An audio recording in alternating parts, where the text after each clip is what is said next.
Alright everyone, my name is Bob and welcome to a new episode of Random Power.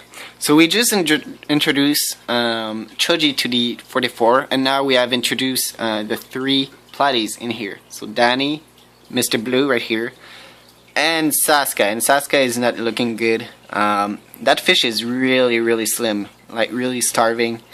And like apparently the pearl gourami is not liking the fact that platies are in here. Like that, like it's not the angelfish the problem in here. It's not Drogon, the betta fish, which is like hiding right here. Come on, Drogon. It's that pearl gourami. That pearl gourami just don't like to have smaller fish in her spot, and she's like chasing. Okay, yeah, she's chasing so much around like the other smaller fish. Like I guess that now that she's not keeping in check by Choji. She just decided, you know what, I'm going to be an aggressive fish. So that's not good for Sasuke at all. That's not good for that poor female platy right here at all. Like that's not the condition you want when you're pregnant and a loving, caring mother. Like you see, the angelfish don't care that much.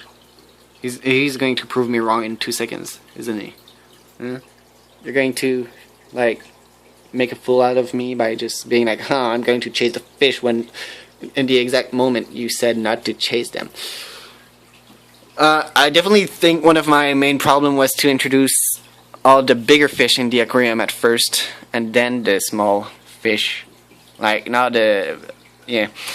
So I'm going to have to put as I planned like more turtle fish, so all the turtle fish like kind of get more aggressive toward each other. I'm going to also have to put way more plants and way more coverage. That poor Sasuke is not going to do well in here, so I'm going to introduce him to a tub outside. Look how aggressive that pearl gourami is for some reason. Alright, that's what I'm going to do. I don't feel like the platies are ever going to do well in here because they're just going to constantly being chased. Like, what the hell? So I think by putting a male pearl gourami in here, it's going to change things because the male is going to take a lot of time chasing that female around, and he's not going to bother the betta that much. And okay, yeah, I'm going to have to stop that right here. Let me just save that poor little fish right now. Alright, so sorry I had to. Oh, we have some flake food. Come and eat the flake food. Don't try to eat fish. Fish are friend, not food. Come here. Yeah, there you go.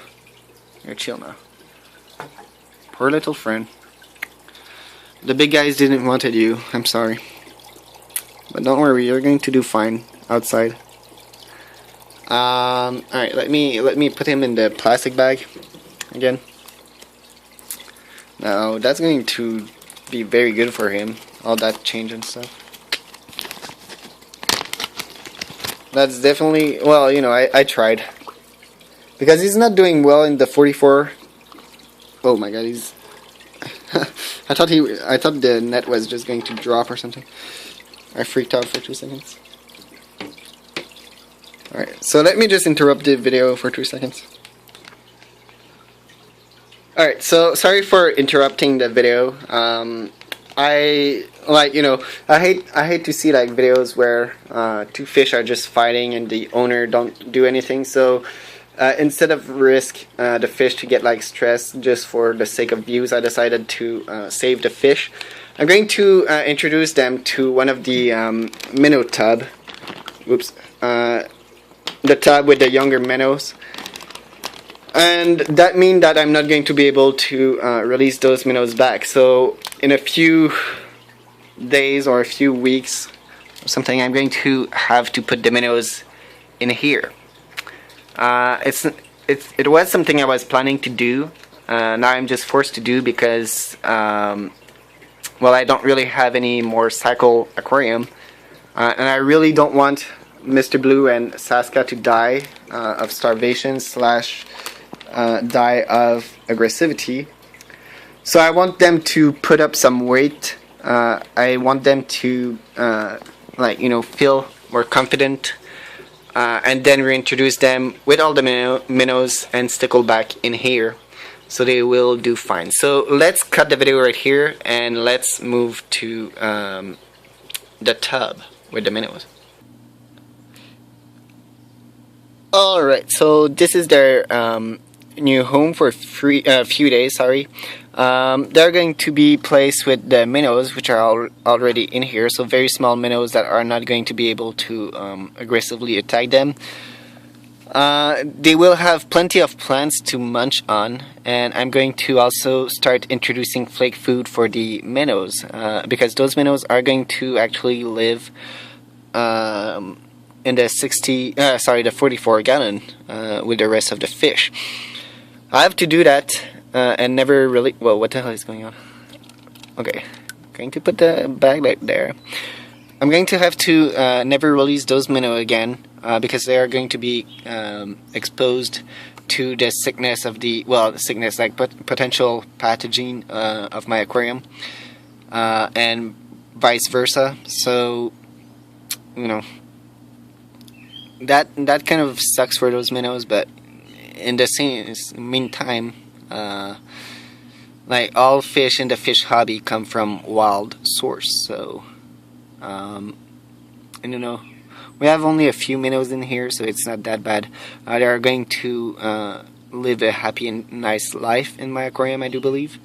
Not sure of the species of the minnows because they are still young, and I do believe we have more than one species.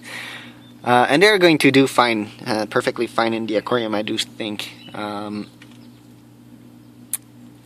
And the stickleback really look like killifish, so I think they are going to do well with the platies. While the minnows are most likely going to school with the barbs for the most part. So, they're going to experience the feel of living with smaller fish and bigger fish with the goldfish. So it's going to be a bit natural for them.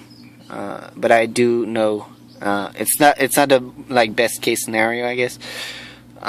So those fish are going to be in quarantine in here as long as the platies are not fully recovered, and then I'm going to put everyone in the 44. And at that moment, I hope there won't be any aggression anymore. Well, actually, there wasn't really much of a case of aggressivity in the 44. It was more a case of fish starving because they were too afraid to go out. So, yeah, thanks for watching. I'm going to film a video where I feed this container for the first time, and seeing how they do with the minnows. The minnows seems to be fairly curious, so that's good. But yeah, thanks for watching, and I will see you all real soon.